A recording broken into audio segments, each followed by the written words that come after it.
Sai Ram, Sri Sai Satcharitra, Chapter 32. In Quest of Guru and God, Fasting Disapproved. In this chapter, Hemad Pant describes two things: how Baba met his Guru in the woods and through him God, and how Baba made one Mrs. Gokhale, who had made up her mind to fast for 3 days, eat Puran Polis. Preliminary. In the beginning, Hemad Pant describes the samsara, visible world, by the allegory of Ashwatha, banyan tree, which has, in the phraseology of Gita, roots above and branches below. Its branches are spread downwards and upwards and are nourished by the gunas, qualities, and its sprouts are the objects of the senses. Its roots leading to actions are extended downwards to this world of men. Its form cannot be known in this world, nor its end, its beginning, nor its support. Cutting this Ashwatha tree of strong roots with the sharp weapon of non attachment, one should seek the path beyond, treading which there is no return.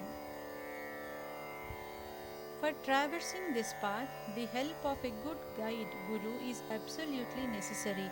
However learned a man may be, or however deep his study of Vedas and Vedangas, sacred literature, may be, he cannot go to his destination safely. If the guide be there to help him and show him the right way, he would avoid the pitfalls and the wild beasts on the journey, and everything will be smooth sailing. Baba's experience in this matter, the story which he gave out himself, is really wonderful, which, when attended to, will give you faith, devotion, and salvation. The quest. Once four of us were studying religious scriptures and other books, and being thus enlightened, we began to discuss the nature of the Brahman. One of us said that we should raise the self by the self and not depend on others. To this, the second replied that he who controls his mind is blessed. We should be free from thoughts and ideas, and there is nothing in the world without us. The third said that the world phenomenon is always changing, the formless is eternal, so we should discriminate between the unreal and the real. And the fourth, Baba himself, urged that bookish knowledge is worthless and added, let us do our prescribed duty and surrender our body, mind, and five pranas, life, to the Guru's feet. Guru is God, all pervading. To get his conviction, strong, unbounded faith is necessary. Discussing in this wise, we forelearned men began to ramble through the woods in the quest of God. The three wanted to make the quest with their free and unaided intellect. On the way, Vanjari, a man who trades in certain things such as grains, etc., by carrying them on bullock, met us and asked us, it is hot now, where and how far are you going? To search the woods, we replied. He inquired, on what quest are you bound?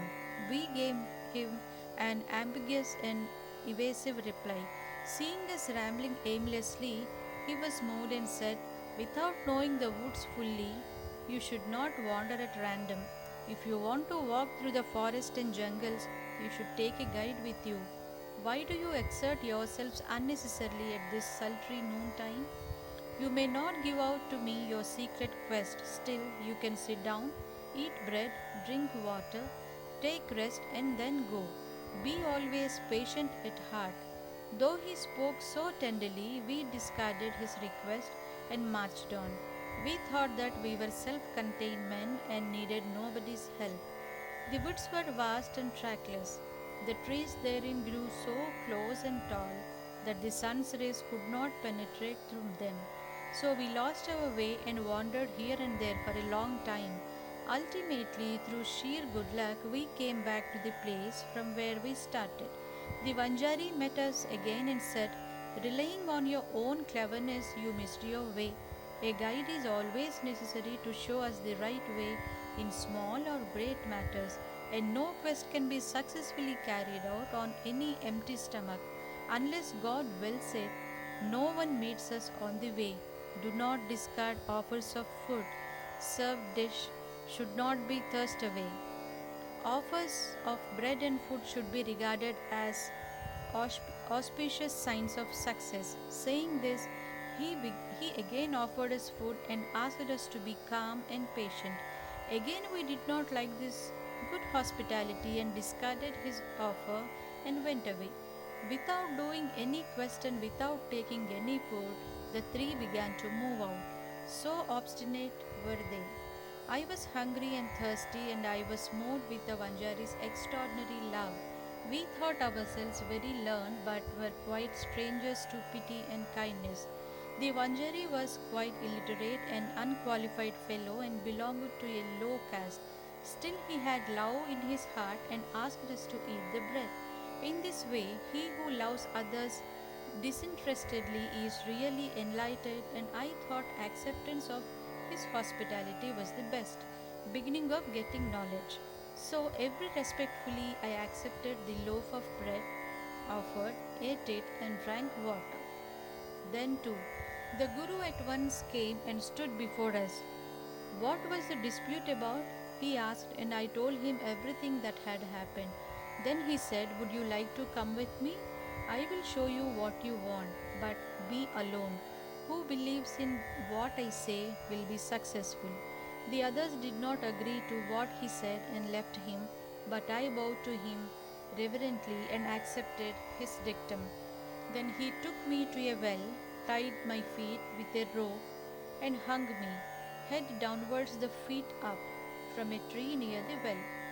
I was suspended 3 feet above the water, which I could not reach with my hands, nor which could go into my mouth. Suspending me in this manner, he went away. No one knew where. After 10 or 12 khatkas, 4 or 5 hours, he returned and taking me out quickly asked me how I fared. In bliss supreme I was. How can a fool like me describe the joy I experienced? I replied. On hearing my answer, the Guru was much pleased with me, drew me near him and stroking my body with his hand, kept me with him. He took care of me as tenderly as a mother bird does for her younger ones. He put me into his school. How beautiful it was! There I forgot my parents, all my attachment was snapped, and I was liberated easily. I thought that I should embrace his neck and remain starting at him always. If his image were not fixed in my pupils, I would like better to be blind. Such was the school. No one who entered it once could return empty handed. My Guru became my all in all, my home and property, mother and father, everything. All my senses left their places and concentrated themselves in my eyes, and my sight was centered on him. Thus was my Guru, the sole object of my meditation, and I was conscious of none else. While meditating on him, my mind and intellect were stunned, and I had thus to keep quiet and bow to him in silence. There are other schools where you can see an altogether different spectacle. The disciples go there to seek knowledge and spend their money, time, and labor, but ultimately they have to repent. The Guru there boasts of his secret knowledge and his straightforwardness. He makes a show of his sacredness and holiness, but he is not tender at heart. He speaks a lot and sings his own glory, but his own words do not touch the disciples' hearts and they are not convinced. So far as self realization is concerned, he has none. How can such schools be of any use to the disciples and how can they be benefited? The master Guru mentioned above was of different type.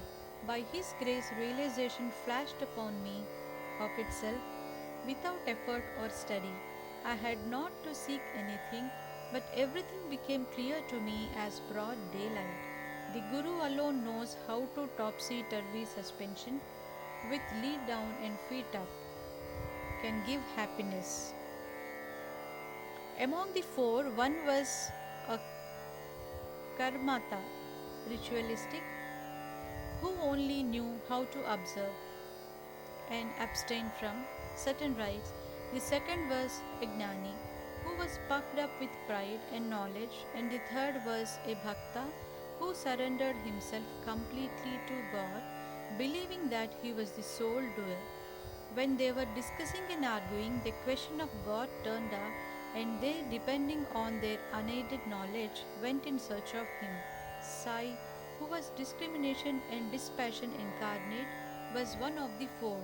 Being himself Brahman incarnate, some may ask why did he mix with them and act foolishly?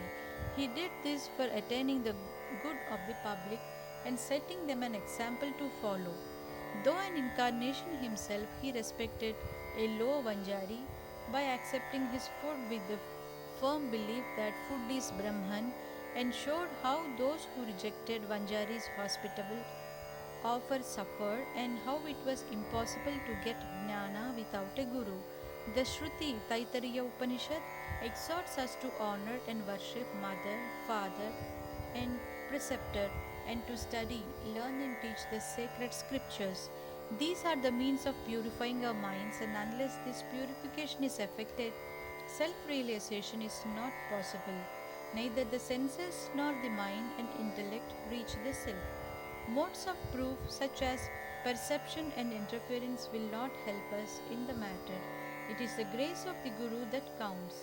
The objects of our life, such as dharma, artha, and kama, are attainable with our effort, but the fourth object, moksha, liberation, can only be had with the help of the Guru. In the darbar of Sri Sai, many personalities appear and play their part. Astrologers come and give out their predictions. Princes, noblemen, ordinary and poor men, sannyasis, yogis, songsters, and others come for darshan. Even a mahar comes and, making a johar, his salutation, says, "This Sai is the Mai Bab, true parents, who will do away with our rounds of births and deaths."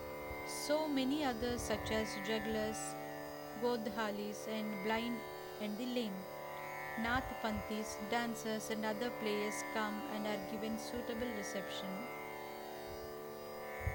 Biding his own time, the Vanjari also appeared and played the part assigned to him. Let us now revert to the other story. Fasting of Mrs. Gokhale. Baba never fasted himself, nor did he allow others to do so. The mind of the faster is never at ease, then how could he attain his Paramartha, goal of life? God is not attained on empty stomach. First, the soul has to be appeased. If there is no moisture and food in the stomach and nutrition, with what eyes should we see God? With what tongue should we describe His greatness?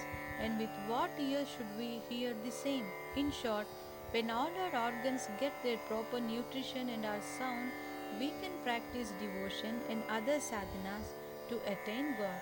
Therefore, neither fasting nor overeating is good. Moderation in diet is really wholesome both to the body and mind.